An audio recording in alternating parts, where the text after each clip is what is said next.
के बीच आज संगम नगरी संगम किनारे बहुत बड़ी धर्म संसद होने वाली। इसी से जुड़ी एक बड़ी खबर आपको बताते हैं, जिसमें 13 अखाड़ों के आचार्य महामंडलेश्वर शामिल होंगे। तो महाकुंभ के बीच आज संगम नगरी में धर्म संसद पर सबकी नजर होने वाली है। हिंदू राष्ट्र की मांग को लेकर ये जो 13 अखाड़े हैं उनके आचार्य महामंडलेश्वर इसमें शामिल होंगे। देश के प्रख्यात धर्माचार्य कथावाचक भी मौजूद रहेंगे। धर्म संसद में सनातन बोर्ड को लेकर विमर्श होगा। ये बड़ी खबर आपको बता रहे हैं, देश भर से संगम नगरी पहुंचे हैं साधु संत। आज इस धर्म संसद में शामिल होंगे और आयोजन का मकसद तमाम सनातनियों को एकजुट करना है। इस धर्म संसद में एक तरफ जहां सनातन बोर्ड के गठन की मांग की जाएगी, वहीं वक्फ बोर्ड को समाप्त करने के लिए भी आवाज उठाई जाएगी। तो बड़ी खबर और धर्मचक भी इसमें हिस्सा लेंगे। और इसी से जुड़ी एक स्पेशल रिपोर्ट आपको दिखाते हैं, विस्तार से आप जान पाएंगे कि आज क्या महाकुंभ में मंथन से निकलेगा सनातन का अमृत। प्रयागराज में संगम का तट, हिंदू राष्ट्र की आहट। धर्म संसद का आगाज, सनातन बोर्ड का रास्ता होगा साफ। प्रयागराज की पवित्र धरती पर आज धर्म संसद का आगाज होगा। 144 साल बाद हो रहे इस ऐतिहासिक महाकुंभ में हिंदू राष्ट्र की मांग साकार करने और सनातन बोर्ड को आकार देने के लिए मंथन किया जाएगा। इस आयोजन में चारों पीठों के शंकराचार्य शामिल होंगे। साथ ही 13 अखाड़ों के प्रमुख भी इस धर्म संसद में शामिल दिखाई देंगे। बैठक में साधु संतों के बीच विचार विमर्श होगा और फिर सनातन बोर्ड को लेकर प्रस्ताव पास किया जाएगा। इस धर्म संसद को कथावाचक देवकी नंदन ठाकुर करवा रहे हैं। उनका कहना है कि धर्म संसद का उद्देश्य सनातन बोर्ड का गठन है। धर्म संसद आयोजित हो रही है और धर्म संसद की चर्चा बहुत ज्यादा हो रही है।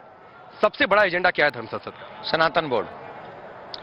सनातन बोर्ड जिसमें धर्माचार्य रहें, जिसमें प्रबुद्ध जो ज्ञानी लोग हैं वो रहें, और जो बड़े बड़े हिंदू संगठन हैं जिन्होंने इस देश के लिए बड़ा कार्य किया है, उन संगठनों की भागीदारी इसमें रहे और वो सब मिलकर इस सनातन को एक दिशा दें। जो अभी रुकी सी है वो आगे बढ़े।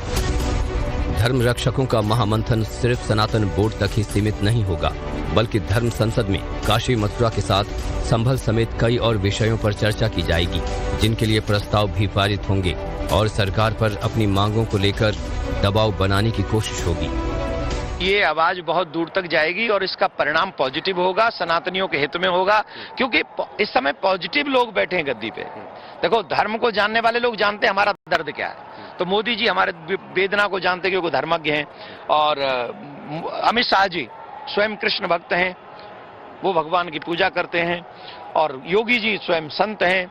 तो इन तीनों का जो त्रिवेणी संगम है, मुझे ऐसा लगता है कि भारत को इस कुंभ के बाद एक ऐसा अमृत दे के जाएगा जिस अमृत में सनातनियों को अमृत प्राप्त होगा। धर्म संसद के लिए जुटे साधु संतों के अखाड़ों ने प्रधानमंत्री मोदी और सीएम योगी को महाकुंभ का यजमान बताया है। उनका कहना है कि बिना दक्षिणा के यज्ञ पूरा नहीं होता है और साधु संतों ने गुरु दक्षिणा में पीएम मोदी से सनातन बोर्ड के गठन की मांग की है। प्रेस कॉन्फ्रेंस में तो 2 दक्षिणा मांग ली गई है और ये कहा गया कि मोदी योगी जैसे जजमान हो और ये दक्षिणा ना मिले कि वक्फ बोर्ड हटाओ और सनातन बोर्ड लाओ। दक्षिणा मिलनी चाहिए और सनातन बोर्ड बनना चाहिए। ये हमारी पहली रिक्वायरमेंट है कि सनातन बोर्ड बन जाए, जिससे सनातनी मंदिर सुरक्षित हो जाएं और हमारी पूजा परंपराएं और गुरुकुलम इत्यादि दोबारा से प्रारंभ हो रहा है। इस बार की धर्म संसद अब तक हुए आयोजकों के मुकाबले ज्यादा बड़ी और ऐतिहासिक होने वाली है। महाकुंभ में सनातन बोर्ड की मांग इसलिए भी उठ रही है क्योंकि प्रयागराज में जिस जगह पर महाकुंभ हो रहा है उसकी जमीन पर भी वक्फ बोर्ड के नाम पर दावा ठोकने की कोशिश हो चुकी है। मिशन ने निमंत्रण सबको दे दिया है, सनातनियों ने निमंत्रण सबको दे दिया है।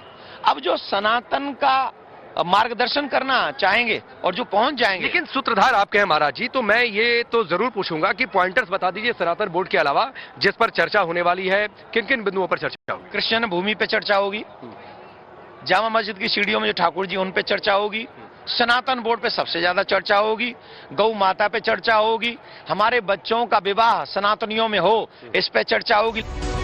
यूपी के सीएम योगी आदित्यनाथ अपनी पूरी कैबिनेट के साथ संगम में आस्था की डुबकी लगा चुके हैं और अब पीएम मोदी भी 5 फरवरी को महाकुंभ में आस्था की डुबकी लगाने पहुंचने वाले हैं। ऐसे में पीएम मोदी के महाकुंभ पहुंचने पर पूरी दुनिया के साथ ही प्रयागराज में मौजूद साधु संतों की नजर भी टिकी हुई है।